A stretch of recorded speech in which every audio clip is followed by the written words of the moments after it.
mga dagdag na mga detalye nila, and the more it strengthens yung kanilang kredibilidad at credibility ng kanilang mga testimonya. Yes, kasi normally an ordinary person will not name itong mga high profile or perceived to be strong personalities, and especially those mga personalities na nasa poder ng ating pamahalaan. Imagine mo, presidente, pinangalan nila, yung dating speaker, pinangalan nila, and some senators, even former Senator Soto, or Senate President Soto, pinangalan nila. So, they are not definitely joking kasi alam nila yung rest back in case na nagsisinungaling sila. So, I don't see any reason why they will tell lies in the face of all these serious accusations before a Senate investigation at that. Tapos, with all the cameras and the attention of the nation at them, kung hindi totoo yung kanilang pinagsasabi. Yung mga testimonya nila will stand scrutiny even outside of the court, kahit sa mga quasi-judicial bodies, even in COMELEC, even in the Supreme Court, that will stand. Kasi wala ako nakikitang butas doon. Of course, it's never perfect, MJ. At saka mas mabuti nga hindi perfect ang testimony because it indicates a batch of truth, di ba? Kasi kung perfect naman, baka rehearse or coach. So, kanina nakita ko, hindi naman siya perfect na 100%. Pero they were really sincere and honest and detalyado sa mga sinasabi nila. Sir, sa testimonya po ng 18 ex-soldiers, saan po kayo pinakanagulat kanina sa kanilang mga revelasyon? Well, yung kanilang pag-reaffirm doon sa kanilang sinabi sa kanilang affidavit, yung joint affidavit or pinagsamang salaysay nila na nag-deliver sila ng maletang pera sa first family. Doon ako na-shock talaga. Kasi yung iba kasi, meron na tayong knowledge about that. Kasi nagkaroon ng press conference or conferences before, isinuwalat na nila yan, yung mga kongresista at senador na tumanggap di umano ng maletang kickbacks. Pero yung emphasis nila doon sa first family, referring to the President, the First Lady, at kay Representative Sandro Marcos, doon ako na shock kasi they were really very detailed, straightforward, and honest about it. Wala akong nakikitang invento doon sa sinabi nila eh. Opo, at meron pong isang senador kanina, sir, no, nakapo na napaka-detalyado raw po ng mga pahayag na kahit katiting daw na detalye na magkamali kahit sa spelling ng pangalan, pwede raw yung i-refute sa court pag binusisi po yung ebidensya. Itong ganitong katibay po ng mga pahayag, sir, ito ba yung makatatayo sa korte? Sa inyo pong tingin? Well, sa aking experiensya, I've been in the practice for almost 3 decades, 30 years na. Halos. Actually, 29 years. And I have seen it all. I've been a trial lawyer up to litigation counsel up to the Supreme Court and even in the COMELEC. Nakita ko lahat ito.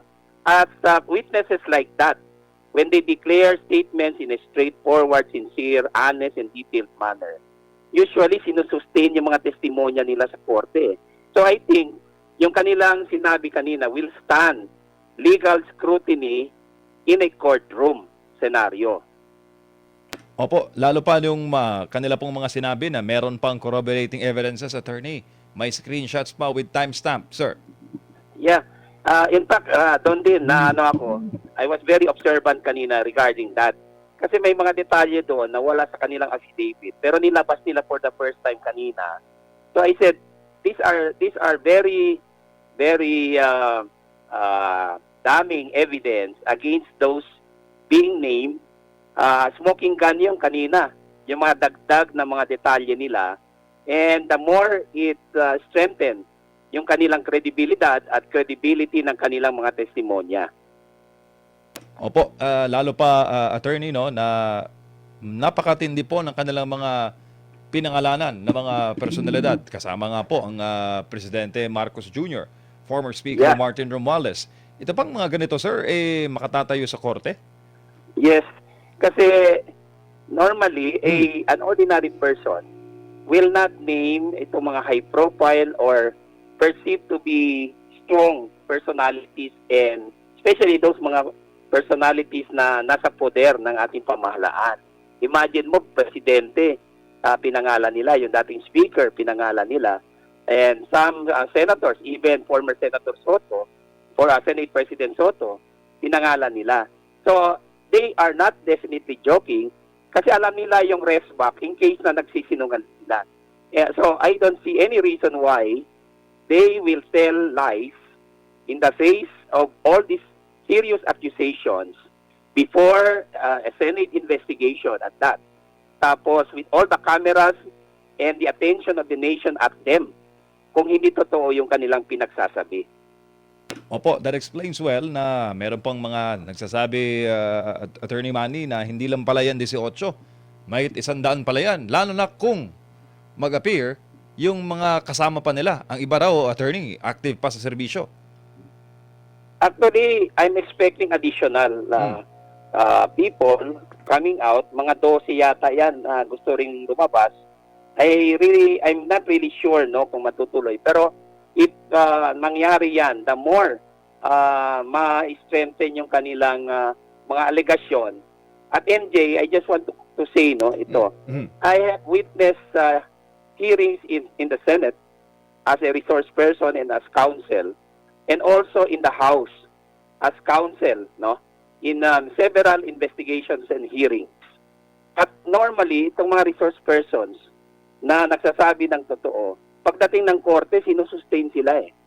So, I remember several years ago, I was counsel to 12 congressmen in the Senate, I mean in the lower house, and some former senators, and even during the time of one committee chairman ng Senate Blue Ribbon Committee, I was a resource person. At na-notice ko, yung mga nagsasabi ng totoo, usually straightforward sila at walang takot when they relay before the committees yung kanilang nalalaman. At yung mga kasong yon nag-prosper either sa Sandigan Bayan or in the lower courts. So, and even in the office of the Ombudsman. Kaya kanina natutuwa ako dahil sa tingin ko will stand talaga yung mga testimonya nila, will stand scrutiny even outside of the court, kahit sa mga quasi-judicial bodies, even in COMELEC, even in the Supreme Court, that will stand. Kasi wala ako nakikitang butas doon. Of course, it's never perfect, MJ. At saka mas mabuti nga hindi perfect ang testimony because it indicates a batch of truth. Di ba? Kasi kung perfect naman, baka rehearse or coach. So, kanina nakita ko, hindi naman siya perfect na 100%. Pero they were really sincere and honest and detalyado sa mga sinasabi nila. Opo, sa experience po niyo, sir, sa case build-up sa PACC, ano pa kaya ang lacking na corroboratory testimony para po mas mapagtibay pa ang mga ebidensyang isinuwalat ng 18 ex-soldiers o ng Brave 18 kanina? Kasi syempre, na-mention po yung pangalan ni former Congressman Zaldico na may possibility raw na mag-testimony via Zoom. Yeah. Mas mabuti siguro kung magsalita na si dating House Appropriations Chairman, Congressman Elizaldico. At sabihin na niya kung ano talaga ang nangyari. And si Gutesa, sana lumabas siya uli. Pero for purposes of filing cases before the courts and investigation purposes, yung mga sinasabi ng 18 ay enough na. Pero kailangan for conviction, kailangan yung testimony also ni Tiksay, Mark Tiksay, at saka yung isa. Di ba? May dalawa silang minimension doon na taga-bilang ng pera at saka taga-account ng pera na dinideliver nila. So, kailangan yon kung sa korte na ito. But for purposes of investigation, enough na yung sinabi ng mga dating Marines and Army. Opo, pero di ba meron na pong naunang video series si resigned Congressman Zaldico? Tingin mo, sir, enough na rin po yun to sustain the testimonies po kasi nung lumantad siya, Ang present pa lang noon si Gutierreza. Tapos lumantad na itong 18 ngayon, sir. Well, for investigative purposes, Mm. pwede rin gamitin yon. Pero what I'm saying is, formally, kung sa korte na, like Sandigan Bayan, nag-appear din ako, nag-practice ako sa Sandigan Bayan eh. Normally, they will require direct testimony being given doon mismo sa courtroom. So, dapat siguro mag-execute ng affidavit si Elizalde Co and then have it notarized before the consulate or embassy of the Philippines kung saan siya, and then perpetuate his testimony through video conferencing and deposition. Yan pwedeng gawin kahit wala pa siya. In the meantime, that there is a threat to his life. Pwede through deposition and through video conferencing. Sir, do you think kung hindi po na defunct ang PACC, do you think magpa-function siya ng mabuti?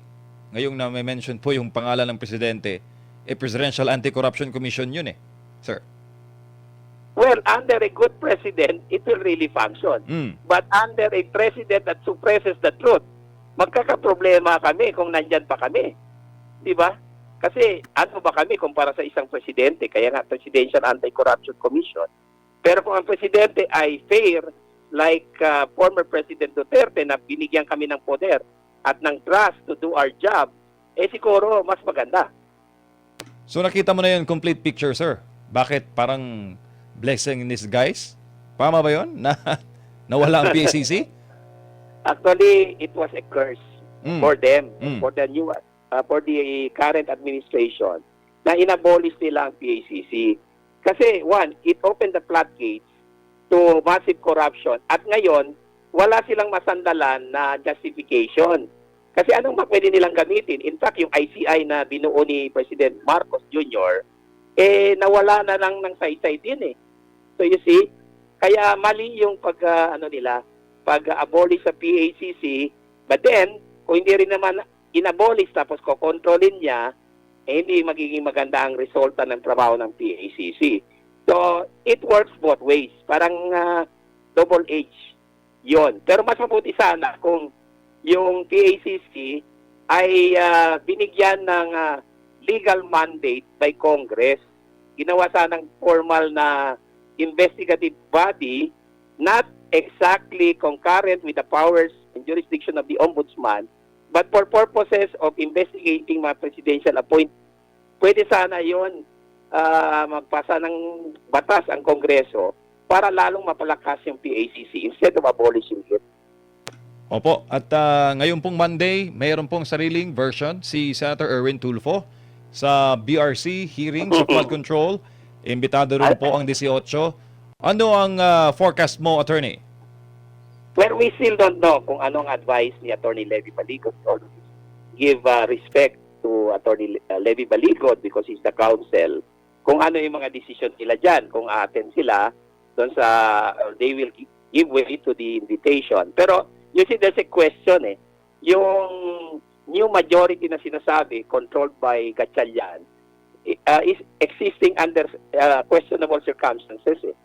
Kasi binuo yan, yung 12, in violation of Article 6, Section 16, sa paragraph 2 of the Constitution. Kailangan kasi ng 13 to do business eh. There was no quorum pursuant to the provision I mentioned, at saka yung universally practiced formula sa parliamentary setting, yung 50% plus 1 formula. So, kulang na kulang yan at saka void ab initio. So, lahat ng komite na i-reorganize ng Gatchalian group, I don't even call it Gatchalian majority. To me, it's just a gang. It's just a group. Ay void ab initio. Wala siyang mandate. At saka illegal ang magiging aksyon ni Senator Erwin Tulfo sa Lunes. Kaya baka hindi mag-appear ang 18. Depende kasi I cannot really predict what will be the advice of Attorney Levy Baligot. Opo. Pero sinabi po ng IBP na constitutional daw, attorney, may quorum daw yung 12. Anong tingin mo dun, sir?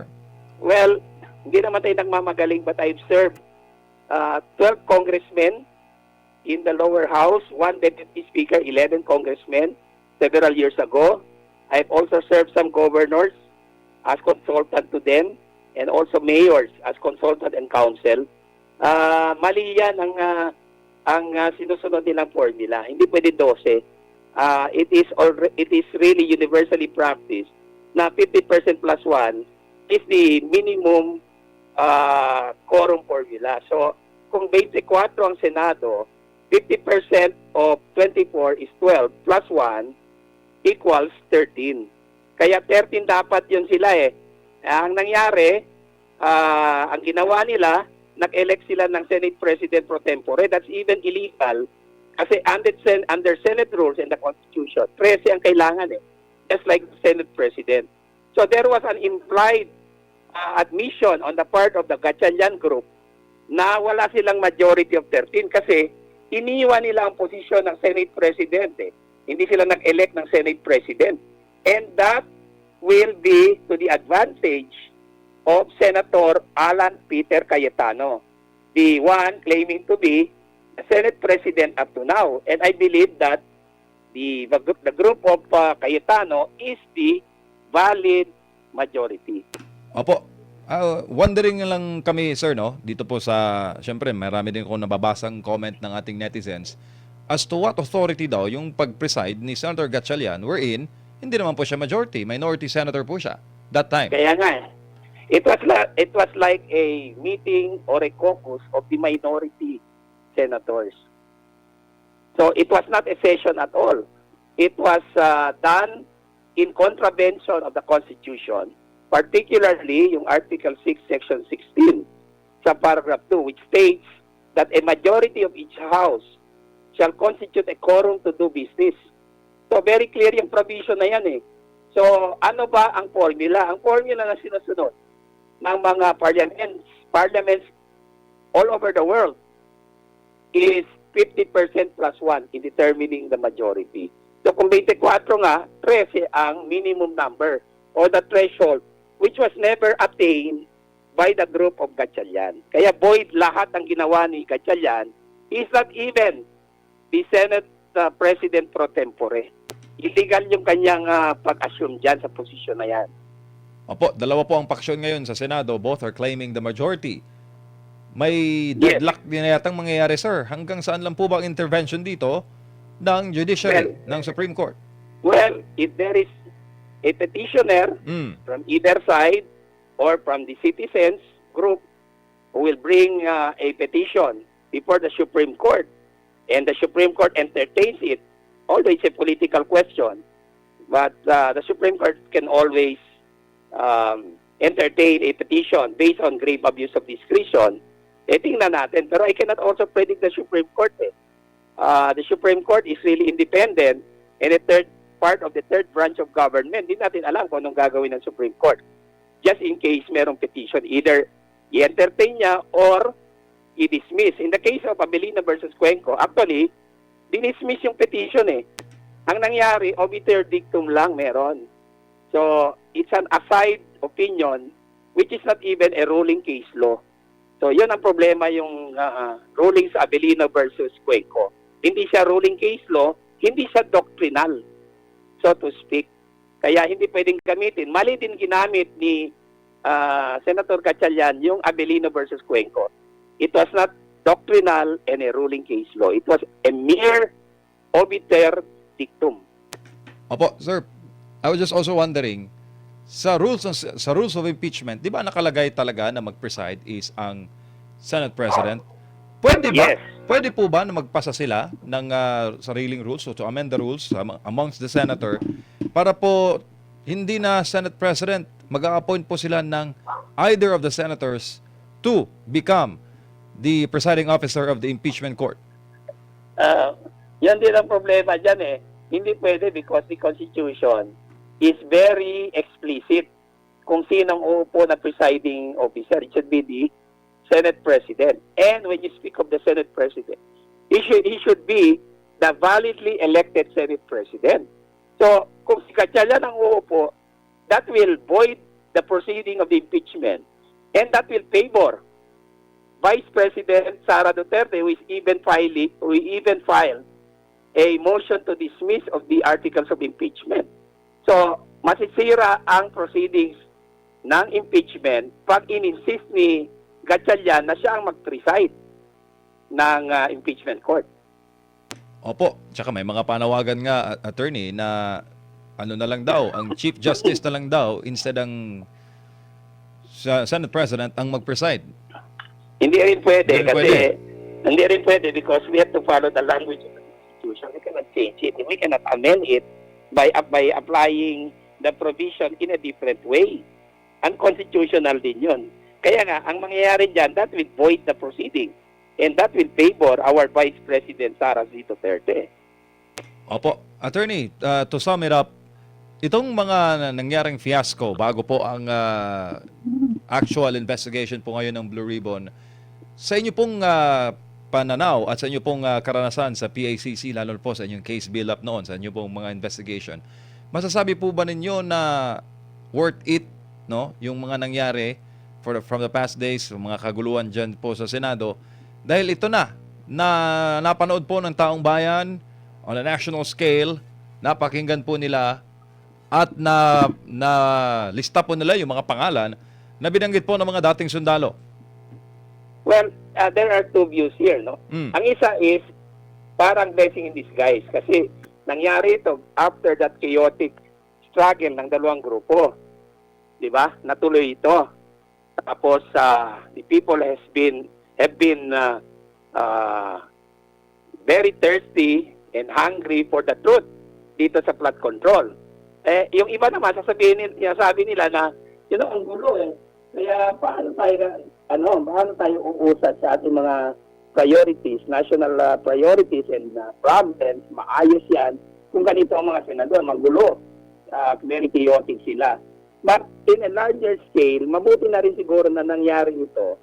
Kasi after that chaotic event, natuloy rin yung Senate investigation sa flood control, wherein yung 18 dating sundalo ay nakatestify. Iyan naman talaga ang gusto ng mga Pilipino, malaman ang katotohanan. There has been a lot of obstruction being done para hindi sila makatestigo. So ito na siguro ang hinihintay ng mga Pilipino natin, mga kapwa Pilipino, na malaman nila and decide for themselves and judge kung ano ba talaga ang katotohanan dyan sa 805 billion mali-malitang kickback at 1.5 trillion flood control corruption. Opo, last na lang sir. Pag nagpatawag po ng special session ng Presidente, can I actually interfere with the affairs of the Senate? That's another anomaly. Kasi alam naman niya na magulo pa, there are two groups. But ito yung distinction ko The group of Cayetano, I call them de jure because they were validly constituted in accordance with the rules and the Constitution. Itong kay Gatchalian naman, the Gatchalian group, maybe de facto because nakaka-exercise din sila ng kanilang poder in a way. No? Also disputed din dahil kinokontra ng kabila. So yan ang isang kategory na pwede kong ibigay sa dalawang grupo. Pero for the President to interfere, that will just create more confusion and problems. Kasi bawal po yan sa doctrine of separation of powers. Actually, ang dapat mangyari is, hintayin muna niya, mag-settle down yung dalawang grupo. Huwag dagdagan yung problema because it will just create further division between the two groups. Hindi yan makakatulong because one group will question his action and accuse him of undue interference and unconstitutional act on the part of President Marcos Jr. So magkakaroon ng mas malaking problema. Yung Malacanang po, nirecognize po yung Gatchalian faction. Yeah, I have seen that in the news. Yun nga, well, that's the start of the more chaotic event na mangyayari dahil diyan. Kasi hindi naman binding yan In fact, interference yan. At hindi pwedeng gawin yan because it's a political statement. Yan nga ang isang reason inaakusa ng Malacanang na ini-influence yung grupo ni Soto at saka ni Gatchalian, controlling them. And then Cayetano is saying na kami ang independent majority.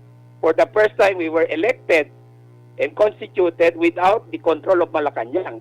So, ngayon, papasok ang Malacanang, sasabihin ni Claire Castro na nire-recognize silang Gatchalian group. hindi nakakatulong yan eh. It just creates more chaos and more division, and we cannot afford to have that forever kasi marami tayong problema, MJ, lalo na sa ating ekonomiya. We have to salvage or save our economy kasi may warning na sa atin ng World Bank eh. Pag hindi natin naayos, irreversible lang ang sitwasyon natin.